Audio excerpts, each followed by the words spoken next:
दर्शकों जरा रुकिए। आज जो खबर हम आपको बताने जा रहे हैं उसे देखकर शायद आप सोचेंगे, अरे यह तो रूस के लिए बुरी खबर है। पुतिन कमजोर पड़ गए हैं, अब खेल खत्म हुआ। लेकिन रुकिए दर्शकों, अगर आप यह सोच रहे हैं तो आप वही गलती कर रहे हैं जो पश्चिम के बड़े बड़े नेता, बड़े बड़े विश्लेषक और बड़े बड़े पत्रकार पिछले 3 सालों से करते आ रहे हैं। हर बार उन्होंने कहा अब रूस खत्म हो गया है, हर बार उन्होंने कहा अब पुतिन झुक जाएंगे, और हर बार दर्शकों, हर बार पुतिन पहले से ज्यादा खतरनाक होकर निकले। तो आज जब हम आपको मॉस्को की उन सड़कों की तस्वीर दिखाएंगे जहां पेट्रोल के लिए लंबी कतारें लगी, तो याद रखिएगा यह कोई कमजोर पड़ता हुआ रूस नहीं है। यह वो रूस है जो अभी भी आस्तीने चढ़ रहा है। आज हम आपको दिखाएंगे वो पूरी सच्चाई जो पश्चिम छुपाना चाहता है। नमस्कार, मैं अभिषेक तिवारी और आप देख रहे हैं इंडिया डेली 24/7। दर्शकों सोचिए, मॉस्को की सड़कों पर गाड़ियों की लंबी कतारें, लोग पूरे दिन पेट्रोल ढूंढते घूम रहे हैं। एक रात में 660 ड्रोन, 660 रूस के 12 क्षेत्रों पर हमला कर रहे हैं। क्रीमिया में आपातकाल लगाना पड़ा।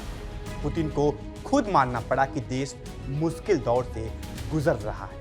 यह सुनकर पश्चिम के नेता जश्न मना रहे हैं। यूरोपियन कमीशन की अध्यक्ष उर्सुला ने कहा अब हवा का रुख बदल रहा है, अब रूस की थकान साफ दिख रही है। यही वक्त है दबाव दोगुना करने का। लेकिन दर्शकों, मैं आपको बताता हूं असली कहानी क्या है। जो लोग सोच रहे हैं कि पुतिन झुक रहे हैं, उन्हें यह नहीं पता है कि एक घायल शेर सबसे ज्यादा खतरनाक तब होता है जब वो कोने में दबा हो। और आज पुतिन उसी मोड़ पर खड़े हैं जहां से वो और ज्यादा आक्रामक, और ज्यादा निर्णायक, और ज्यादा खतरनाक बनकर निकलेंगे। तो बने रहिए हमारे साथ क्योंकि यह कहानी अभी शुरू हुई है। दर्शकों, मॉस्को की सड़कों की वो तस्वीर, गाड़ियों की लंबी कतारें, परेशान ड्राइवर,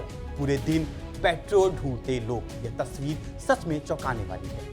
एक ऐसे शहर में जो दुनिया के सबसे बड़े ऊर्जा उत्पादक देश की राजधानी है, जहां युद्ध की आंच कभी सीधे नहीं पहुंचती, वहां आज पेट्रोल के लिए हाहाकार मचा है।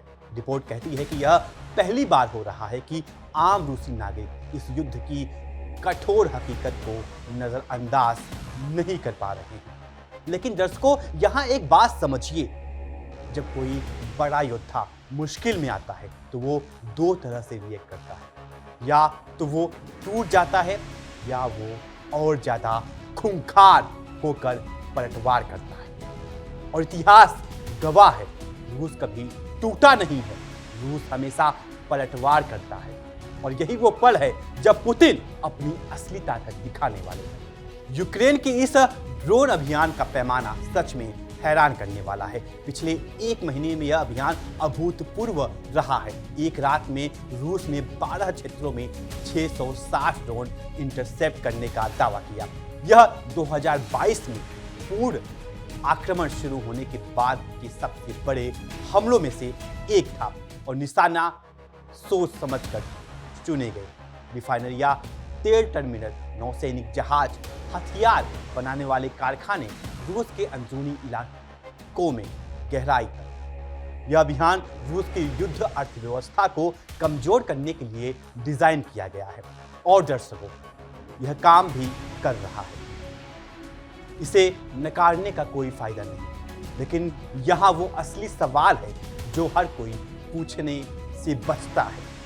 क्या यूक्रेन की यह रणनीति रूस को झुका पाएगी, या यह रणनीति उसी आग में घी डालने जैसी साबित होगी जो आगे चलकर सबको जला देगी। पूरे रूस में स्वतंत्र मीडिया आउटलेट्स उन गाड़ियों की बढ़ती कतारों को दस्तावेज कर रहे हैं जो पेट्रोल पंपों पर इंतजार कर रही हैं। वो दृश्य जिन्हें अधिकारी छुपाना चाहते थे। क्रीमिया में जिसे यूक्रेन से 2014 में रूस ने अपने में मिला लिया था। पेट्रोल की बिक्री रोक दी गई और पूरे प्रायद्वीप को आपातकाल में डाल दिया गया। दर्शकों, यह स्थिति गंभीर है, इसे झुटलाया नहीं जा सकता।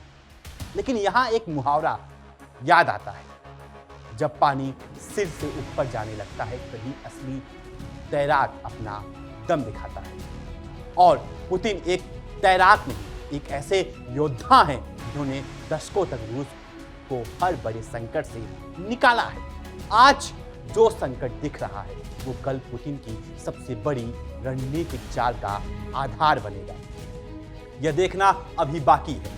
और दर्शकों, यही वो सबसे चौंकाने वाला पल आता है जब क्रेमलिन, जो अक्सर दर्दनाक झटकों को छुपा लेता है, उसके लिए भी यह हकीकत छुपाना मुश्किल हो गया है। पुतिन ने हफ्ते के आखिर में एक आपातकालीन बैठक की अध्यक्षता की और खुलासा किया कि देश के राष्ट्रीय पेट्रोल भंडार असहज स्तर तक गिर चुके हैं। उन्होंने वरिष्ठ अधिकारियों से कहा, आप अच्छी तरह से जानते हैं कि ड्राइवरों और कारोबारियों के लिए समस्याएं बनी हुई हैं। दुर्भाग्य से पेट्रोल पंपों पर अब भी कतारें हैं। दर्शकों, यह स्वीकारोक्ति किसी कमजोर नेता की नहीं। एक कमजोर नेता झूठ बोलता है, सच छुपाता है, जनता को गुमराह करता है। लेकिन पुतिन ने सच कहा, खुले मंच पर, अपने ही अधिकारियों के सामने। और यही वो बात है जो पुतिन को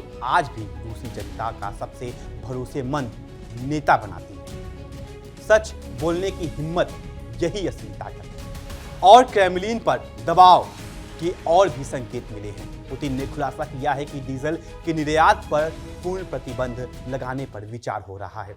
और यह तब आया है जब उनके अपने उप प्रधानमंत्री ने पत्रकारों से कहा था कि ऐसे किसी प्रतिबंध की जरूरत नहीं है। दर्शकों, इस अंतर्विरोध को ध्यान से देखिए। एक तरफ उप प्रधानमंत्री शांत हैं, दूसरी तरफ खुद राष्ट्रपति सख्त कदम उठाने की बात कर रहे हैं। इसका मतलब क्या है? इसका मतलब है कि पुतिन अपने ही प्रशासन से आगे सोच रहे हैं। वो सिर्फ आज की समस्या नहीं देख रहे, वो कल की रणनीति बना रहे हैं। यह वही पुतिन है जिन्होंने रूसी राष्ट्रपति बनने के बाद से हर बड़े आर्थिक संकट को, चाहे वो 2008 का हो, 2014 का हो या 2022 के प्रतिबंधों का, हर बार रूस को मजबूत बनाकर निकला है। और दर्शकों, पुतिन ने जो चेतावनी दी है वो भी बेहद अहम है।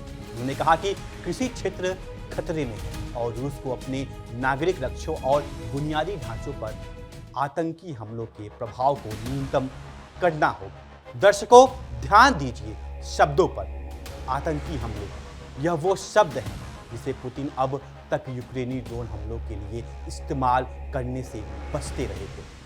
हमलों को अप्रासंगिक बताकर खारिज किया था, लेकिन अब उन्होंने अपना सुर बदला है और यह बदलाव बहुत सोच समझ कर लिया गया है। यह कमजोरी की निशानी नहीं है दर्शकों, यह उस तूफान से पहले की खामोशी है जो जल्द ही यूक्रेन की जमीन पर बरसने वाला है। जब पुतिन शब्द बदलते हैं तो समझ जाइए नीति भी बदलने वाली है। और दर्शकों, इसमें एक बड़ी विडंबना भी छुपी हुई है। एक ऐसा मुहावरा याद आता है, जैसी करनी वैसी भरनी। सालों से रूस की युद्ध रणनीति यही रही है कि यूक्रेन के ऊर्जा बुनियादी ढांचों को व्यवस्थित रूप से तबाह किया जाए। बिजली घर, सब स्टेशन, हीटिंग प्लांट, ताकि आम यूक्रेनी जीवन असहनीय बन जाए और जनता का मनोबल टूट जाए।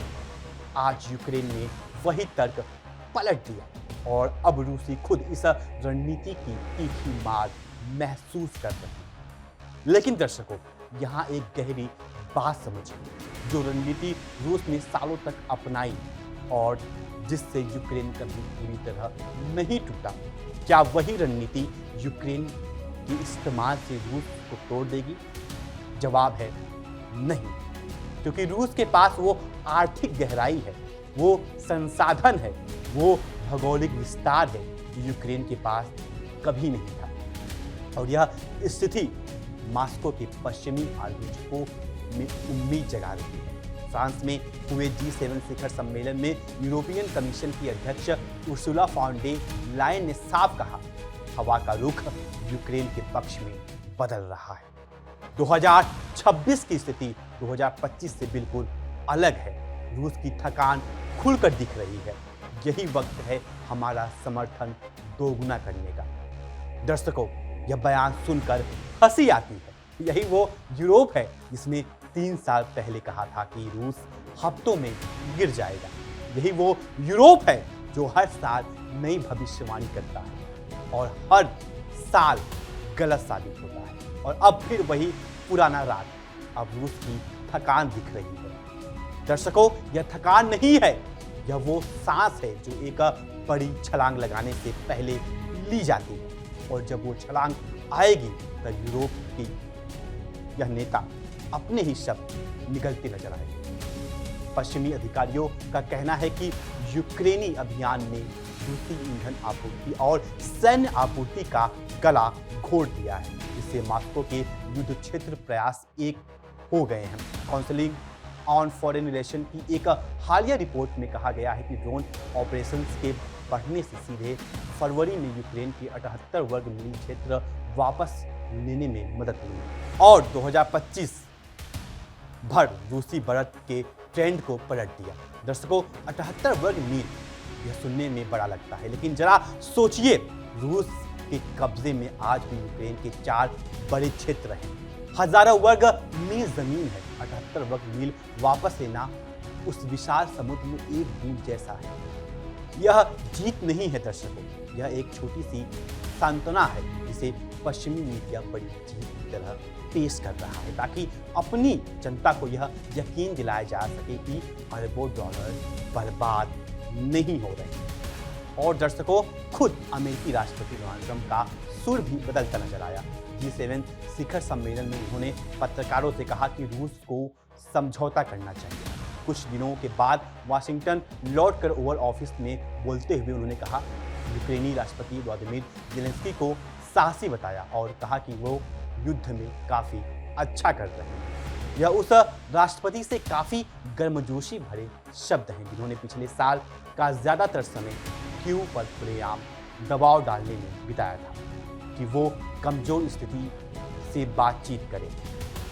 दर्शकों, ट्रंप की यह बदलते सुर बताते हैं कि अमेरिका खुद उलझन में है। एक दिन रूस से समझौते की बात, दूसरे दिन यूक्रेन की तारीफ। यह नीति नहीं, यह भ्रम है।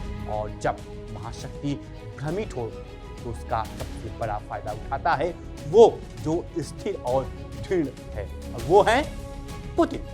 ज़ेलेंस्की ने अपनी तरफ से साफ कहा है कि उनका मानना है कि उनका ड्रोन अभियान क्या हासिल कर सकता है। सही समर्थन मिलने पर यूक्रेन जल्द ही ऐसी परिस्थितियां बना सकता है जिनमें रूस को शांति चुनने के लिए मजबूर होना पड़ेगा, ऐसा उन्होंने कहा। दर्शकों, यह वाक्य सुनिए ध्यान से, मजबूर होना पड़ेगा। ज़ेलेंस्की खुद मानते हैं कि उनकी पूरी रणनीति सही समर्थन पर टिकी है, यानी पश्चिम के हथियारों पर, पश्चिम के पैसों पर, पश्चिम की खुफिया जानकारी पर।